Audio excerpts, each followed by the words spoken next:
Hebreos capítulo 10. Y dice la palabra del Señor en ese precioso pasaje que tuvimos al leer la lectura en el versículo 25, que repetimos a una voz. Dice desde el 24, vamos a leer desde el 23, dice la palabra: mantengamos firme sin fluctuar la profesión de nuestra esperanza, porque fiel es el que prometió. Y considerémonos unos a otros para estimularnos al amor y a las buenas obras, no dejando de congregarnos como algunos tienen por costumbre, sino exhortándonos, y tanto más cuando veis que aquel día se acerca. Gloria al Señor. Bien, familia, en estos días estaba yo leyendo una historia de un predicador famoso, un predicador de mucha experiencia. Y a veces nosotros cometemos el error de pensar que hay gente que han llegado a ese nivel, que han sido así toda la vida. Cada persona necesita una experiencia con Dios. Y ese predicador contaba cuándo fue su experiencia con Dios. Y es cuando era bien joven, era un niño, y un día llegó, y él había escuchado, ¿no?, que se manejaba entre otros niños de la iglesia con los padres, que los niños decían: hoy no quiero ir al culto. Y los padres decían: no, yo no los obligo, que les nazca del corazón. Y aquel niño había escuchado esas ideas. Y llegó a su mamá y le dijo: mami, hoy no quiero ir al culto, no tengo ganas de ir. Y él pensó, dijo: bueno, ya esta noche hoy me quedo durmiendo en la mañana y no voy a ir al culto. Pero ¿saben cuál fue la respuesta de su mamá? En aquel momento la madre le dijo: bien. Y él pensó: bueno, bien, me voy a quedarse bien. Porque si tú solamente vas al culto cuando tú quieres, ¿qué tiene de interesante eso? Pero cuando tú vas, cuando no quieres, es un acto mayor de adoración a Dios. Así que hoy Dios va a recibir tu adoración. Tú vas al culto. Y en aquel momento, él pudo entender la importancia. Tal vez no lo aprendió, no lo entendió completamente, pero comenzó a entender la importancia de ir a la casa de Dios. Hermanos míos, hace unos días atrás predicamos sobre la ofrenda. Predicamos acerca de la ofrenda que le agrada a Dios, predicamos acerca de darle a Dios, y predicamos de cómo muchas veces damos a Dios de lo que sobra, pero no le damos sacrificialmente. Y la historia de este niño es la historia de muchos hermanos y muchos miembros de las iglesias que cuando llega el domingo simplemente: hoy no tengo ganas de ir, simplemente hoy no quiero ir, y no voy. Dice la palabra en este pasaje que acabamos de leer, el escritor de Hebreos advierte a la iglesia no dejando de congregarse como algunos tienen por costumbre. Y aunque es peligroso añadirle la palabra, ¿no? Y no es que estemos añadiéndole, pero yo pudiera decir que tienen esa mala costumbre de no congregarse. Es una realidad. Aún en el primer siglo era una realidad que los hermanos, los cristianos, no se reunieran como iglesia. Cuando usted lee la carta de los Hebreos, usted se va a encontrar de que esta carta tiene dos temas fundamentales. Y el primer tema es hablar o demostrar a aquellas personas que recibieron la carta la superioridad de Cristo. Aquellos hermanos que estaban recibiendo esta carta eran cristianos judíos. Eran personas que estaban familiarizados con todas las leyes del Antiguo Testamento. Estaban familiarizados con todas las leyes del pueblo de Israel. Y ahora el escritor de Hebreos le escribe esta carta primeramente para demostrar que Cristo es superior a los ángeles. Cristo no es un ser creado. Cristo no es un ángel. Cristo es el Hijo de Dios. Y en el capítulo 1 el escritor de Hebreos le dice: porque Él es la imagen del Dios invisible. Él le dice el resplandor de su gloria, la imagen misma de su sustancia. Le dice en el capítulo 1, le dice que no solamente es superior a los ángeles, es superior a Moisés, es superior a todos los sacerdotes. Jesucristo es superior. Pero en segundo lugar, el escritor de Hebreos escribe para exhortar a la perseverancia en la vida cristiana a pesar de las dificultades que estuvieran enfrentando. Les escribe para exhortarles a la firmeza a pesar de la persecución, a pesar de todas las dificultades que estuvieran viviendo. Debían de mantenerse firmes. Y para ellos, hermanos míos, es vital que como cristianos nos mantengamos congregándonos como iglesia. Es triste, pero hay una tendencia a menospreciar los cultos de la iglesia. Hay una tendencia a menospreciar los cultos de adoración. Hay una tendencia a cambiar un culto de adoración por otras cosas. Y tristemente, hemos escuchado, hermanos, que no vine al culto porque estaba cansado. No vine al culto. En una ocasión hablé con un hermano, no de acá, en otra iglesia. ¿Qué te pasó que no viniste al culto? Ah, no, pastor, es que dieron un programa sobre Jerusalén bien interesante. Y me quedé viendo el programa. ¿Y cómo? ¿Que te quedaste viendo un programa de televisión y no fuiste a adorar al Señor? Me llegó una visita. ¿Qué demuestra esto? ¿Qué demuestra esto y qué demuestra esto sobre tu relación con Cristo? Nuestro Señor Jesús, en Mateo capítulo 7:20, dice algo interesante. Escucha estas palabras. Así que por sus frutos los conoceréis. Por sus frutos los conoceréis. ¿De qué manera se puede evidenciar de que tú eres o no cristiano? ¿Cómo podemos evidenciarlo? Uno de ellos es por los frutos. Y ese fruto de congregarnos como iglesia, porque Dios ha puesto en el corazón de su pueblo que el pueblo se reúna. Hermano, Dios ha puesto en el corazón de los cristianos que nos reunamos como iglesia. Y yo le doy gracias a Dios. Miren esta hermana que a mí se me olvida también el nombre. ¿Cómo? Elena. ¿De dónde usted es, Elena? De Colombia. ¿Y usted qué hace aquí en Nueva York? Ah, está de visita. ¿Pero qué fue lo primero que usted hizo cuando llegó a Nueva York? Una iglesia. ¿Por qué? Porque Elena es cristiana. Porque Elena viene a un lugar y cuando llega el domingo, miren, cuando usted le llega a las 12 del día. Bueno, que son las 12 del día ya. Usted llega a las 12 del día. Usted tiene un reloj biológico en su cuerpo que le dice, hay que almorzar. O cuando llega a las 7 de la noche, hay un reloj biológico en el cuerpo que dice, hay que cenar. Y hay momentos, usted se levanta por la mañana, ya el reloj biológico le dice que hay que desayunar. Ahora, pero miren qué interesante. Cuando llega el mediodía, a la hora del almuerzo, si usted no almuerza, usted tiene hambre, ese hambre se le pasó. En el horario que el cuerpo se lo dice. Ahora, el cristiano, que es cristiano, cuando llega el día del Señor, el domingo, el que es cristiano, usted siente la necesidad. Usted siente ese deseo, esa necesidad de reunirse con la iglesia, de adorar, de compartir con los hermanos la comunión, de adorar el nombre del Señor. El salmista decía en el Salmo 84, versículo 2, anhela mi alma y aún ardientemente desea los atrios de Jehová. Mi corazón y mi carne cantan al Dios vivo. Dice el salmista, mi alma anhela. Y ese anhelo, ¿de dónde viene? Dios ha puesto en los cristianos, en los creyentes, el anhelo de estar en la casa de Dios y adorar al Señor. Ahora, cuando el Señor menciona en este pasaje de los frutos, por sus frutos los conoceréis, esto nos da más de una idea. Pues los frutos nos revelan no solamente el tipo de árbol. Cuando usted ve un fruto de un árbol, usted no solamente le revela qué tipo de árbol. Usted puede ver un árbol si es de manzana, si es de naranja, si es de limón. No solamente nos revelan los frutos, qué tipo de árbol está dando, qué tipo de fruta está dando, o qué tipo de árbol es. Pero también nos está revelando la calidad de ese árbol, la calidad de esos frutos. Usted puede ver, y en este caso yo recuerdo, estaba yo en una iglesia allá en Santiago de Cuba, en Ducuró, y esa iglesia, había una mata de aguacates. Los aguacates de Cuba no tienen nada que ver con los aguacates que vemos aquí, que son unos aguacaticos así. Los aguacates de Cuba son unos aguacates grandes.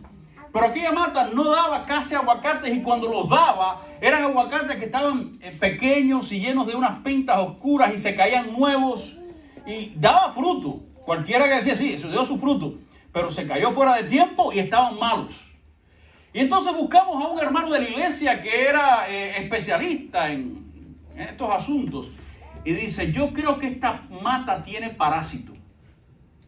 ¿Cómo? ¿Cómo que una mata? Yo nunca pensé que una mata podía tener parásito. Dice, sí, no te preocupes. A los días el hombre vino con un drill, un taladro, y vino con un líquido preparado en unas botellas. Y dice, usted verá. Y agarró aquella mata de aguacate con aquel drill y penetró. Y cuando abrió por dentro, en el centro estaba hueco aquella mata de aguacates. Y cuando sacó la punta del drill también salieron unos gusanitos. Dice, mira lo que te dije, mira cómo está eso por dentro. Y yo, sí, wow. Y entonces él agarró con aquellas botellas que tenían, con unas cositas, y empezó, le echó todo aquel líquido adentro. Y dice, usted verá. ¿Saben qué? Al próximo año, aquella mata dio tantos aguacates y tan grandes que en una madrugada nos despertó en la casa, mi esposa puede recordar, nos despertó un gran estruendo. Y nos asustamos que estarán robando, estarán entrando. Y cuando salimos se había caído un gran gajo de aguacate que era tanto el peso que se había partido.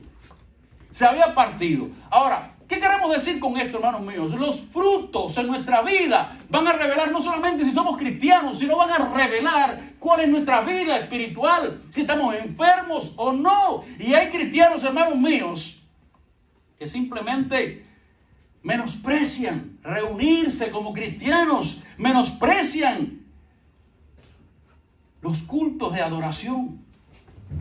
Y quiero decirte, hermanos míos, que cuando usted deja de congregarse por una razón injustificada, porque ciertamente hay razones justificadas, hay razones que no podemos posponer, pero cuando usted deja de congregarse por razones injustificadas, usted está menospreciando lo que Cristo hizo en su vida. Está menospreciando lo que Cristo hizo en usted. ¿Y qué Cristo hizo en nosotros? Hace un tiempo atrás vi una película preciosa que se llama Overcomers. Si usted la puede ver, véala. Tenía por ahí un pedacito en la computadora, pero bueno, no está por ahí el operador. Donde a una jovencita estaba luchando con problemas de identidad. Y ella lee en Efesios capítulo 1, alguien le dice, mira, lee ahí y mira lo que Dios hizo por ti. Y aquella jovencita leyó y al tiempo fue y se presentó frente a su entrenador y le dice, ahora yo sé quién soy. Y dice, ¿y quién tú eres? Y ella comienza a decir, yo soy perdonada, he sido adoptada por la familia de Dios, he sido lavada por la sangre de Cristo, he sido transformada, he sido predestinada en Cristo Jesús. Cuántas cosas Dios hizo en nosotros, pero cuando tú, hermanos míos, cambias un culto de adoración por algo sin sentido, estamos menospreciando todo lo que Dios ha hecho por nosotros. Los receptores de estos mensajes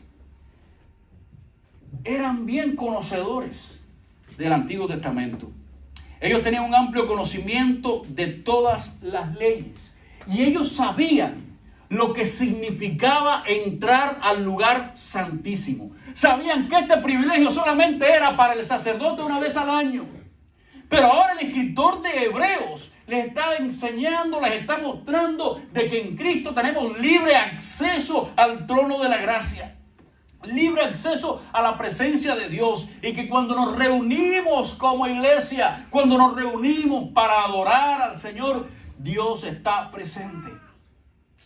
Yo estoy seguro que a los hebreos antiguos le hubiese resultado difícil, podemos decirlo así, entender que hoy tú y yo tenemos libre acceso al trono de la gracia, algo que era bien imposible para ellos. Y para ellos hubiera resultado bien difícil entender esto. Pero ahora tú y yo, como cristianos, tenemos libre acceso al trono de la gracia. Pero cuando nos reunimos como iglesia, como mencionábamos al principio, hermanos, Dios está presente. Dios está en medio nuestro. De hecho, Dios es el que convoca. No estamos aquí, fíjense, simplemente porque a alguien se le ocurrió o porque al pastor se le ocurrió, vamos a reunirnos el domingo. Estamos aquí porque Dios nos ha convocado y debemos de tomar esto como una responsabilidad. Esto quiere decir que debemos hacer preparativos de antemano. Cuando Dios le dijo al pueblo de Israel, le dio al pueblo de Israel la responsabilidad del día de reposo, ¿qué fue lo que le dijo Dios al pueblo de Israel? Con tiempo prepara las condiciones, con tiempo prepara comida, con tiempo prepara todas las condiciones para que tú puedas usar el día de reposo para descansar y para adorar. Es decir, que el día del Señor, hermano, no es el día para preparar condiciones, sino es el día para adorar al Señor. Hermanos, dice este pasaje, no dejando de congregarnos como algunos tienen por costumbre, sino exhortándonos y tanto más cuando veis que aquel día se acerca. ¿Qué día? La venida del Señor. Y esto implica que los días serán difíciles y va a ser más difícil también perseverar. Va a ser más difícil también perseverar. En este texto da la idea de que los unos a los otros nos necesitamos. Aquí nos da por sentado de que hay hermanos que no van a querer asistir al culto, pero también nos está mostrando de que como iglesia necesitamos apoyarnos, necesitamos sostenernos, necesitamos ayudarnos. Dios, hermanos míos, como iglesia nos habla. Como iglesia nos habla a través de su palabra. Nos habla a través del testimonio de su Espíritu Santo en nuestros corazones. Nos habla a través de los líderes establecidos. Pero si usted y yo menospreciamos el reunirnos como iglesia, entonces estamos menospreciando esa palabra del Señor. Es interesante, en el libro de Mateo capítulo 25 nos habla de que las 10 vírgenes, ¿recuerdan la historia? Las 10 vírgenes se durmieron. Estaban todas, habían 5 preparadas, 5 que no, pero todas estaban dormidas. Y una gran voz en la noche despertó a las vírgenes. Ahora podemos hacernos una pregunta. ¿Y cuál es esta voz? ¿Qué voz? ¿Cuál fue la voz que despertó a estas vírgenes? La voz, hermanos, del Evangelio. La voz de la palabra del Señor. Es la voz de la palabra de Cristo la que despierta a los cristianos. Pero ¿cómo vamos a oír la palabra de Dios si no nos reunimos como iglesia? Si no nos congregamos como pueblo para adorar al Señor y para escuchar su palabra. Ahora, usted me puede decir, no, pero pastor, yo puedo oír a Dios en mi casa. Sí, te puede escuchar un mensaje en su casa. Y de hecho es triste porque hay muchos hoy cazadores de mensajes, de todos los mensajes que aparezcan por ahí. Pero hay que tener mucho cuidado.